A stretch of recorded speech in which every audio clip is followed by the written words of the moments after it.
Can you choose happiness?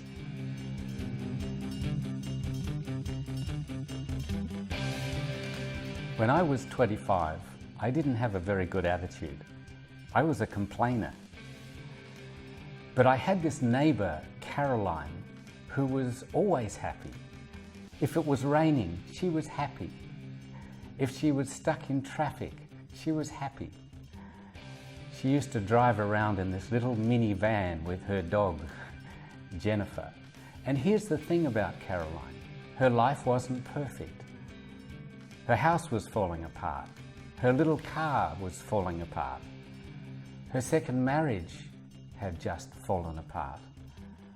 And her mother, whom I know she adored, had recently passed away. So her life wasn't perfect, but she had this sunny attitude. So I'm in the supermarket one day, and Caroline comes bouncing up to me and she says, "Guess what happened to me today?" And I said, "I don't know, Caroline, you got a job?" She said, "No." I said, "Did you fall in love?" She said, "No." She said, "My car caught fire." I said, "What?" She said, "My car caught fire." She said, "I'm driving down the road and it just burst into flames."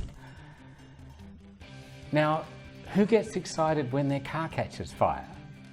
I couldn't stand it anymore. I said, "Caroline, what is it with you? Why are you always so damned happy?"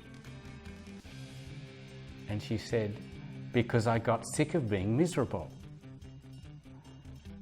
Now, at the time I thought, well, she's just trying to be funny. But I couldn't get her comment out of my head. I began to think, can you choose happiness? And that conversation with Caroline sent me on a journey. I began to read books. I read hundreds of books about happiness and attitude. I did courses and seminars, and more than that, I began to study happy people. I wondered, is there a certain way that happy people think? And if there is, then I need to do that. Can you choose happiness? We all go through tough times. We get fired, we can't pay our bills, we get sick, relationships break up, we lose loved ones. But here's what I learned from Caroline and Jennifer, that we can reach a point in our life where we say, what I'm doing and how I'm thinking isn't working very well. And from today, somehow, I'm going to be happier.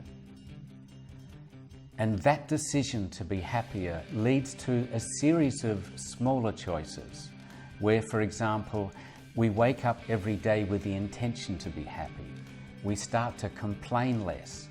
We begin to look for good things in our job, in our family. We make a conscious effort to spend more time with positive people. Maybe we start to eat better. Maybe we begin to exercise more. We set some goals that get us excited. So that one decision to be happier led to a series of decisions that all have an impact, and life gets better. Life isn't perfect, but it's an improvement. And in that sense, happiness is a decision. 5 years after Caroline's car caught fire, I finished my book for people who hate self-help books. It was full of cartoons and called Being Happy.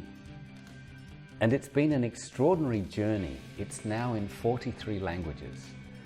And there's not a day goes by that I don't receive an email or a letter or a Facebook message from a reader who says, "Being Happy really helped me." Have you read Being Happy? Please leave a comment below. And if you haven't, I think you'll find it useful. It's on Amazon in Kindle and in hard copy, also available at the Book Depository. Just click on the links next to the screen.